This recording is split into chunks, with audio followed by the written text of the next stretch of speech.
be market agnostic. You don't marry yourself to a market. There are a lot of opportunities out there available to you. You just need to have either the right guidance or right mentor or right team to work with. This is a story about a dude named Lane. And one day he went and tried to rent them out, and then he became one. That's the man. On this week, I bring Marco back on the show from Narada Investments. They provide turnkey investments for their investors. And he's going to talk a lot about mindset, with it being still in the beginning of the year, and maybe some people's motivation been dwindling over the first few weeks or months. I thought it'd be a good time to bring this show out of the archives and actually play it for you guys. I've got a whole bunch of shows that are unreleased that in case I die, someone needs to get a hold of my computer and release it into the world. But this is a good one. Now, talking to a lot of you guys investors, I still do free coaching calls and strategy calls for you guys. If you guys want to check that out, go to SimplePassiveCashflow.com/contact. All I ask is just listen to the first 10 or 20 podcasts and sign up for the Simple Passive Cashflow Hui Deal Pipeline Club. You can join there at SimplePassiveCashflow.com/club. But if you're not making any movements, really take a lot of this information to heart. The free offer for this week is for a free signed copy of my best-selling book, The One Thing That Changed Everything. Shoot me an email at Lane@SimplePassiveCashflow and refer me to one of your friends by seeing them. I'll even send them a book. Make sure you include the mailing address in there. And if you are more into the ebook version, you can check it out at SimplePassiveCashflow.com/book. And here's the show. Hey, Simple Passive Cashflow listeners, we got Marco Santarelli. We're going to talk a little bit about mindset and what markets to invest in these days. How's it going, Marco? It's going great. How are you, Lane? It's another day in paradise here. For those of you guys who don't know, Marco was on the previous podcast, but he runs Narada Real Estate. He helps people find turnkeys. Definitely playing aggregator of turnkeys out there, since, like I've said before to you guys, it's hard to find these good turnkey operations, because once a operator gets pretty good, they step up to bigger tasks, and you as a turnkey buyer never see him again. So it's a constant cat and mouse game. Is that kind of right from your point of view, Marco? Like finding these operators and working with them? Yeah, what tends to happen is they either get big and they start to lose contact with their clients, and they don't become a personalized operation where you have that kind of that concierge service. Two, Wall Street comes in and some of these big funds come in and they start buying all their inventory. So now they no longer care about the mom and pops, the small investor, and they start having to move 10, 20, 30, 40, 50 properties per month because that's the appetite that these funds are buying. Three, and we've seen this happen from time to time, maybe at least once every 2 years, is a company starts off on the right footing with the right inventory, and then they grow too fast for their own good, and they start to fall apart. They start to lose contact, and they start to lose their grasp on managing their subcontractors and their access to inventory. So they just become a problematic provider. And actually, I thought of a fourth. What happens sometimes as well is a market dries up. Like we've seen this happen in Atlanta. Atlanta has been a great market, still is a great market today. But what's happened is that there's so much investor competition there and a drying up of supply that we just don't have access to the inventory we once used to have. So it used to be a perennial market, and it's still a great market, but we just don't have access to inventory from the operators because the operators can't get their hands on it. So that's what happens. Yeah. So, and here's some insight. We've got our Simple Passive Cashflow Facebook secret group that if you guys want access to that, you got to have a phone call with me so I know you're not a weirdo. And hopefully now you don't mask yourself, your weirdo-ness, so you can get in. But, people will say, oh, hey, I've been working with so-and-so in Kansas City, and they're smart. They can search Kansas City, Turnkey, and they're like, oh, I'm going to work with these guys. And then they come crying to me because the turnkey provider makes them sign this ridiculous waiver saying if the property doesn't appraise for 110%, they still got to go through the transaction. And I'm like, yeah, man, that's what happens when you go with cheap, easy, free. You get old advice, and that advice may not be applicable anymore. Right. Exactly true. You have to know who you're working with, and you have to have a certain level of trust in a relationship. And that doesn't happen overnight. That happens over time. And you build that relationship, you build that trust, you build your reputation. And it's important to work with reputable companies and reputable providers, because at the end of the day, I'm not going to mention any names, but you probably know one or two right now that are in hot water, one being in a big class action lawsuit. And this was a high profile person, like a personality of sorts. So it's just important to work with the right team and have the right relationship and trust factor. Right. And it's always nice to work with a group, and because there's another operator that we work with that sometimes it's hard to get administrative stuff done. So it's nice where I can just send them an email. And also on the syndication side, we call this thing called operator creep, or that's what I've kind of coined the term. It's like once the operator gets pretty good, now their investor splits start getting more skewed toward the general partner side. And it's the time when I stop investing personally. I mean, of course, you like to work with experienced operators, but at some point, is it not worth it anymore? So again, that term is operator creep. You can find it online or at Simple Passive Cashflow. So the topic of today, Marco, is you're in 22 markets. What markets have kind of gone offline and which are coming back or emerging? Well, if what you mean by offline are markets that have faded into the background for various reasons, one of them we just talked about, Atlanta. Not that it's not a good market. It is a great market. But the biggest problem in Atlanta is lack of inventory. The second biggest problem is that because it's been growing and appreciating strongly for the last 3-4 years, we've seen cap rates drop. And that means that your returns have dropped. And it's not negative cash flow or anything like that. There's still good deals out there. It's just not as easy to find.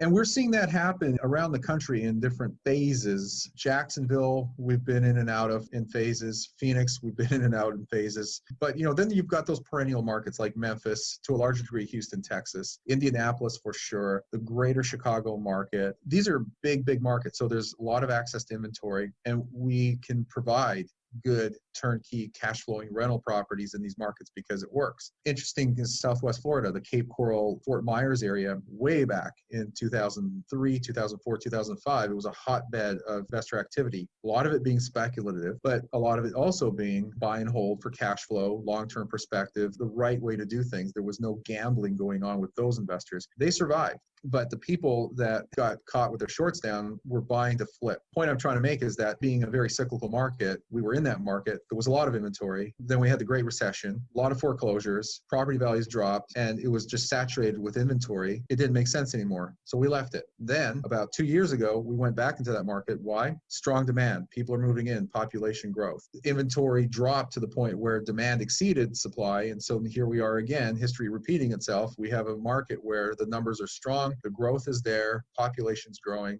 and everybody's happy. So when you talk about dry markets, it's not always a perpetually dry market. Cape Coral is an example of that. Fort Myers is an example of that, where it ebbs and flows, goes through market cycles or real estate cycles. We're seeing that in Atlanta. We're seeing that in Kansas City right now. Kansas City has been a perennially great market for buy and hold and cash flow. But just in the last year or two, we've seen inventory levels drop and property values go up measurably above its long-term average. This is a long answer to your short question, but the point is that you have to just be what I say, be market agnostic. You don't marry yourself to a market. And this is why, whether you live in Hawaii or Southern California or San Francisco or any other market where it doesn't make sense financially and or because of inventory reasons, you should not marry yourself to your local market, as many gurus try to tell you. Yeah. One thing that comes to mind as apartment syndication is like Dallas, Texas, right? Mm-hmm. I think a lot of people are like, oh, give me Dallas, Texas. It's the hottest market. I'm like, man, that has been coming on the newsletter for the last 4 or 5 years. Even Ken McEnroy's had putting out videos right now, don't invest in Dallas, Texas. Exactly to your point, I want to point it out to people. It's not that it's a bad market, but if you're looking for deals, it may or may not be there. So we're not downgrading a market because it's going downhill, but it's just as opportunity investors, that's just not the place to be looking.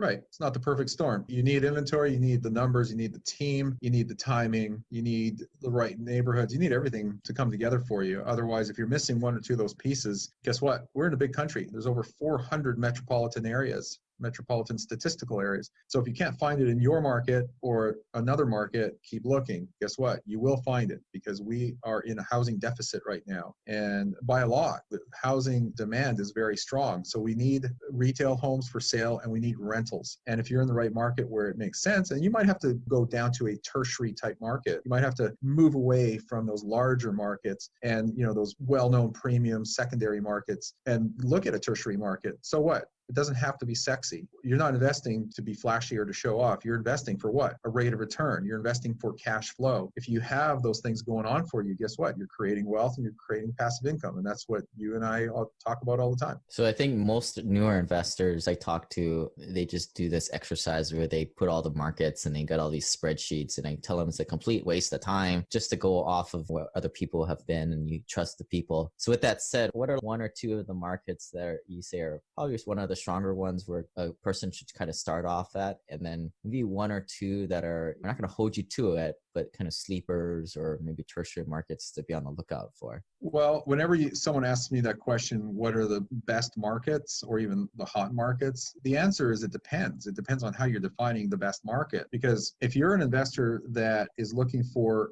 what I call a boring market, you're only in it for keeping in pace with inflation and getting cash flow. So just a solid cash flow market, cash flow property. A market like Indianapolis, Indiana, Memphis, Tennessee, Oklahoma City, Birmingham, or other well, southern. definitely Alabama markets. Like we're in Birmingham, Montgomery, and Huntsville. I wouldn't call Huntsville necessarily a sleeper market anymore. It's starting to take off. But Birmingham and Montgomery for sure. Those are tried and true, very linear, very steady markets. You start looking at other markets that have a lot more growth potential. They're a little more cyclical in nature, but Jacksonville, Florida, Dallas has been this way for the last 2-3 years. Kansas City has been this way for the last 3 years or so. Any tertiary markets that you're kind of like, oh, this is kind of interesting? Well, actually, the outskirts of the greater Chicago area, which borders and crosses over into northern Indiana, is one area. Many parts of Wisconsin are becoming strong growth markets, and a lot of people are not even aware of that. That's a market that I'm working on right now, and I'm looking to open up here, hopefully, in the near future. So, what about the three cities in Ohio? Cleveland, Detroit? Cincinnati, and Toledo. Well, Toledo, this is the Rust Belt. So any kind of growth happening in the Rust Belt is spotty at best. They're really just pockets. And that doesn't mean that there isn't growth going on there. There is, especially with manufacturing starting to ramp up now in a lot of parts of the Rust Belt. So you're going to see that growth in the years to come. It might be an area to start looking at. And I'm actually just starting to look at those again. I like to say again for the first time, but I'm looking at those markets and I'm starting to see again that growth trend happening in some of those areas. But in the past, Cincinnati and Cleveland have been very stable, predictable, boring type markets that are just cheap properties in terms of the per unit, per door basis. You go in, you get a really good rate of return, and you don't really expect appreciation. You're just going to keep up with inflation, and that's really what you got. But now we're starting to see that trend change a little bit. So in terms of cash flow, I don't care about appreciation. I just want stability and cash flow because it's my first turnkey rental and I just want that big buffer in there. What would you say your top two are? Okay, I'm going to give you a two-part answer on this one. My favorite two markets right now would probably be the greater Houston metro for many reasons. I just love that market. There's a lot going on and it's just a very resilient market. And second one for cash flow probably would still be toss-up between Birmingham and Memphis.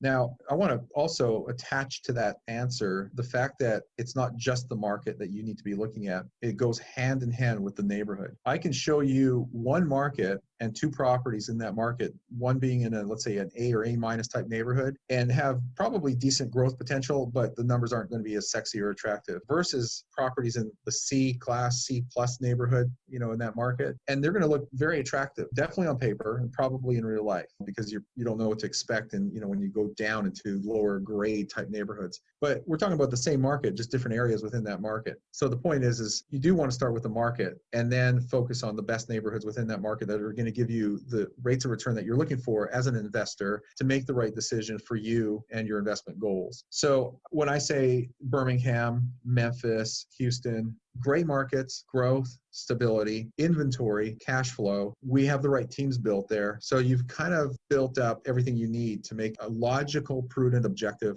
investment decision for those types of markets. It's really hard to narrow it down to one because it's like asking someone who's got a bunch of children, who's your favorite kid, right? You love them all, but for different reasons. So my answers can change in a week, but Right. And I think for the podcast listener out there whose head's spinning right now, stop focusing on the statistics and pick a couple markets and just see who you gel with, whether it's property managers, brokers, or, I mean, this is where the pitch was, hey man, just join the mastermind. You get all these other 40 other people that are buying properties right there with you, and they're unbiased. They don't have a dog in the fight. So you just co-invest. You don't invest, you don't partner up with people, but you build relationships. And this is how passive investors should do it, in my opinion. Yeah, and forget that drivability factor. You know, the so-called gurus out there saying that you should only, quote unquote, invest within a 1 or 2 hour radius of where you live is misguided information. In fact, in many cases, is really bad information. I'm not sure what city you live in, but I can't imagine that you have a lot of cheap or affordable neighborhoods or areas in parts of Hawaii that make a whole lot of sense in terms of investing. You know, I relate it to Northern California. It's gotten so expensive, and rents haven't scaled as fast as the appreciation in price. So when you have that delta growing over time between rents and property values, when you get into that market and you start acquiring rentals, you just don't have the returns that you need to make it a logical or prudent investment. Yeah, I think that the house flipping gurus are just trying to trick us to invest in their students' junk flip deals.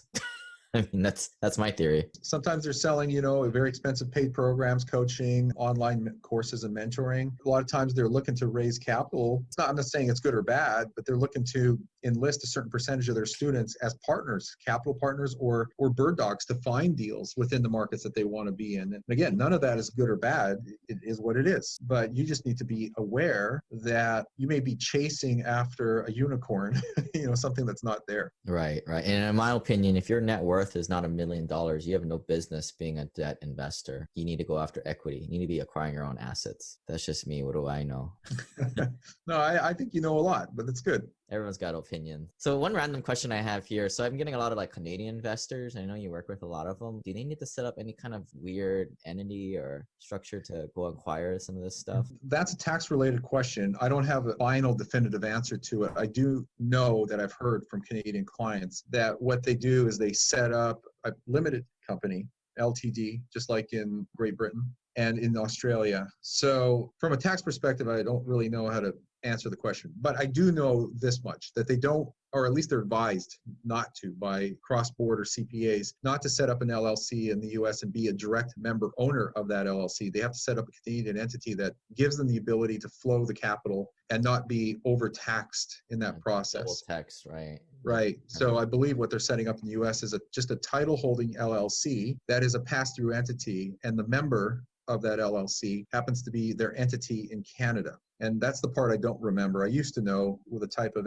entity structure they had in Canada. But we actually have 1 or 2 cross-border CPAs that we refer to Canadian clients, Canadian investors that are working with us, so they can get the right information and set up whatever they need to set up for that purpose. Yeah, if you could shoot it over to me when you get a chance. The second part of the interview here. So I talk to a lot of investors, and I think Marco talks even more than me, that are newer investors, and kind of wanted to get a conversation going on what are some of the BS things you hear from newer investors that are shooting themselves out of the deal.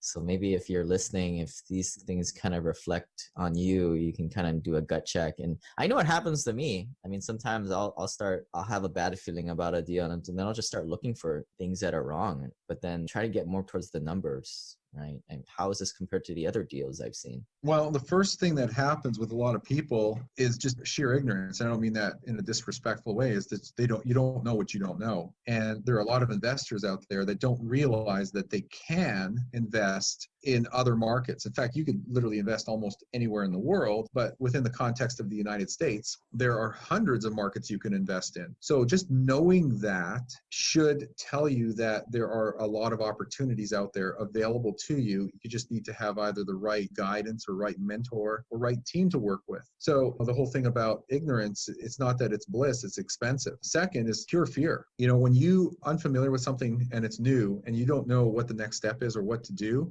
or how to tackle a problem, even if it's for your own benefit, meaning growing a portfolio and having passive income and creating wealth, and it's everything that is feeding your benefits and achieving your goals. If you don't know how to do that, and it looks like a monumental task and a big mystery, then you have this element of fear, and you can easily talk yourself out of fear. The acronym for fear is false evidence appearing real. And that's probably the biggest hurdle for a lot of people, is just fear. When I see that appearing is people will always ask, oh, do I need to put this in an LLC, right? So I don't want to get sued. And when I caveat, both you and I are not lawyers. We're not giving out legal advice, but it's like, come on, man, your net worth is like $30,000. Nobody wants to sue you. What are you freaking out about? Yeah, I mean, you may or may not need an LLC, but I just see that when people ask that question, I see it coming from a place of scarcity, and they're just afraid, and they're just giving them an excuse not to do anything or wait 6 months till somebody gives them an answer for it. A lot of times they're just trying to poke holes in something that they can't poke holes into, and so they're trying to talk themselves out of it by finding a reason or an excuse not to invest. The thing is if you're focused on asset protection or setting up an LLC and where and how and all that kind of stuff, guess what? There are professionals to do that for you. So you don't even need to think about it. Just hire a professional for a few $100s. They'll not only give you counsel and advice, but they'll set it up for you. And second, you're focused on the wrong thing. You're focused on the minutia and the thing that is not moving the needle. You should be focused on the deal. Don't worry about setting up an LLC until you found an investment. If you don't have an investment, why are you worried about an entity to put something in that you don't have yet? So people do this all the time, and especially analytical people, they overanalyze things to the point where they start to see a world with so much detail and minutia that it just clouds their entire judgment and obscures them from making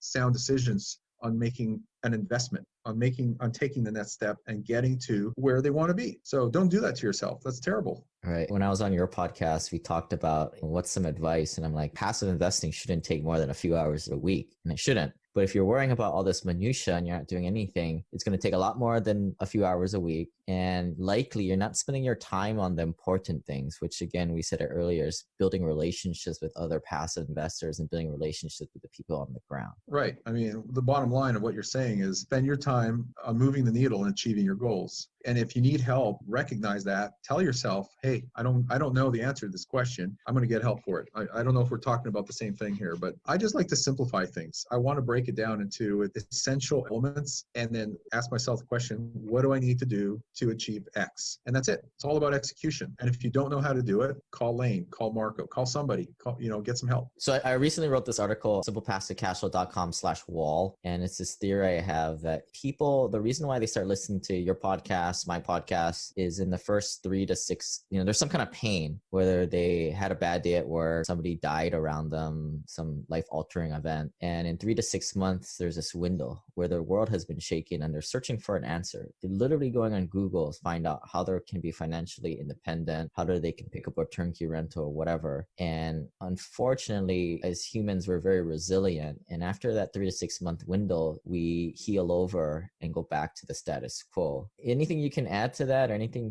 you've seen for so many investors that have invested and found success, and others who have not done anything and supposedly failed, right? That's a failure. That's a good question. The two things that come to mind is I find people accomplish a lot more when they start to educate themselves. There's something that happens with your level of competence when you educate yourself. But what does that give you? That increases your level of confidence, because when you know what you don't know, it creates fear and holds you back. You start to think that I need to know those things that I'm aware I don't know in order for me to move forward and take action. And hopefully that made sense to everybody.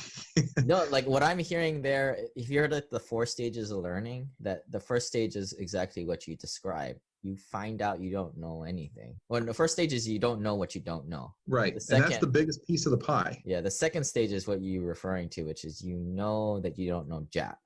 Well, I'm looking at it 3 stages. You don't know what you don't know. And then you know what you don't know. You know it's there, but you don't know how to do it. And then there's the smallest slice of that pie is you know what you know. And where people get tripped up is they feel that they don't know enough. They don't have enough competence. And so they have no confidence to move forward. And the solution, the cure, is to build your level of knowledge and competence, because then you will naturally have the confidence to move forward. So that's why I made that my first rule of my 10 rules of successful real estate investing, is because it all starts with investing in yourself, not in property. When you invest in yourself and you build your knowledge, you set the stage for everything else that comes right after that, which happens to lead to number 2 of my 10 rules, and that is set yourself investment goals. You need to identify what is your objective, make that your goal, and then break that down into steps, actionable steps. That becomes your roadmap. And when you have that, I mean, you could fool yourself and just create a checklist. And if you create a checklist and you've got call CPA, do this, do that, call Lane, call Marco. I mean, you break it down into, like, you could reduce it to the ridiculous, but you literally create a checklist that's actionable. Every little thing is actionable. Guess what? When you start taking that, you're not only building up momentum, you're building up your confidence. You've taken the courage to do it. And the next thing you know, as you look back days and weeks and months into the past, you realize, holy jumping, I created all this activity and identified my first property, or bought my first property, or my next property. And so this is nothing new. This is stuff that works. It's proven time and again for decades, if not hundreds of years, that it works. You could call it fooling yourself, but you're not. It's really just applying psychology and motivation techniques that tap into your psyche. Right. Successful people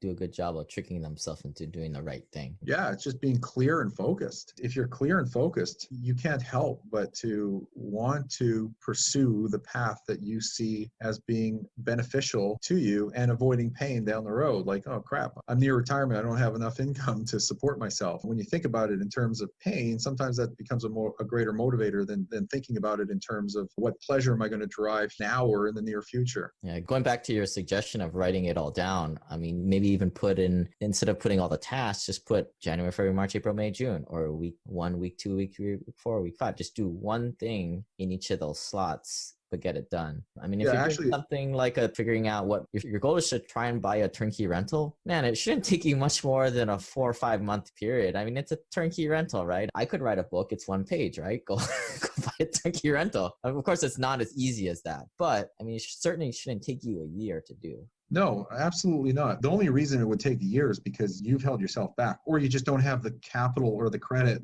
today. But if you don't, work on it. And if you want to move it forward faster, find yourself a partner to get going or get started. You can split the capital and go partners on a deal. Really, don't make excuses. Look for solutions. And when it comes to goal setting, you can break that down into a 5-year plan, like a goal. 3-year, 1 year, break the 1 year into quarters, break the quarters into months, and then break those into weeks. And as you go down, you're actually just getting more granular. There's smaller tasks, smaller steps, but each one of those stack on top of each other and lead to the larger and larger objectives and goals that you've laid out. So you want to have the big picture objective and break it down into small steps. And that's how you walk a journey of 1,000 miles. You take one step at a time. Right. As I'm hear you saying that, I'm kind of working on some newer projects and that I'm very unsure of, different from apartments and different from mobile home parks. But, you know, I'm just partnering with other people, and then hopefully we can kind of trick each other into keep moving forward. Right. Part of the secret. That's what works.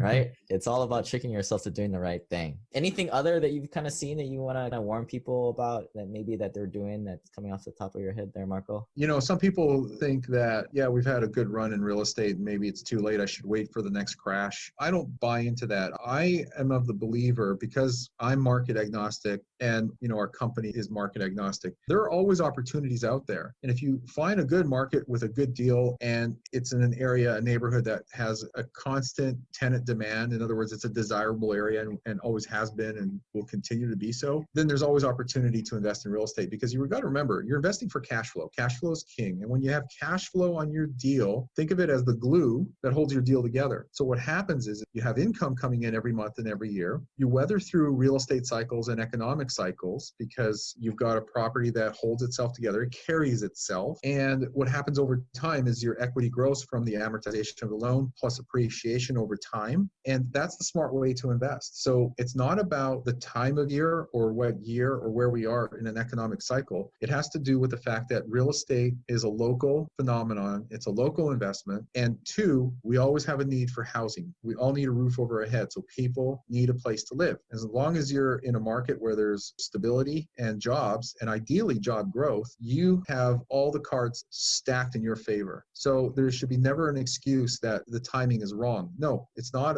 about the timing as much as it is about the location, because the location and timing are a function of each other. So I think it's always a good time to invest. Right. I totally agree with you. And I'll add on to that. If your net worth is under a million, million and a half, you have no business not really investing. I mean, yeah, if your net worth is 2 million above, yeah, you can just go into some of these note funds and just cash flow and be fine. But if you're under that threshold, you need to be in the game, man. Like you can't be sitting on your high horse, because it's funny, the people that say that, oh, I'm just going to wait for the next one. And you ask them, what do you own? And you find out they don't own jack. Right. You're the very one who should be trying to learn how to do this now, because time is the most important thing. But as you said, it's cash flow, right? That's how we hedge ourselves, cash flow. Yeah, it's what keeps everything together and keeps things moving forward. And that grows over time. Set your base and that cash flow grows over time. Yeah. So what I'll do is I'll put I know you got your passive investing guide. I'll put that up on my website for people to download. You guys can check that out at the Simple Passive Cashflow. Just type in Marco and it'll probably pop up. But you want to get your contact information out there, Marco, for people to get a hold of you? They want to chat? Yeah, everything that anyone would need is on 2 websites, Norada Real Estate, Norada, noradarealestate.com. The easier one to remember is passiverealestateinvesting.com, and that's also the home of our podcast, so passiverealestateinvesting.com. All right, Marco. I appreciate you coming on. Thank you, Lane. It's been fun. All right, talk to you later. This website offers very general information concerning real estate for investment purposes. Every investor situation is unique. Always seek the services of licensed third-party appraisers and inspectors to verify the value and condition of any property you intend to purchase. Use the services of professional title and escrow companies and licensed tax, investment, and or legal advisor before relying on any information contained herein. Information is not guaranteed, as in every investment there is risk. The content found here is just my opinion, and things change, and I reserve the right to change my mind. Above all else, do your own analysis and think for yourself, because in the end, you are the only person who is going to look out for your best interests.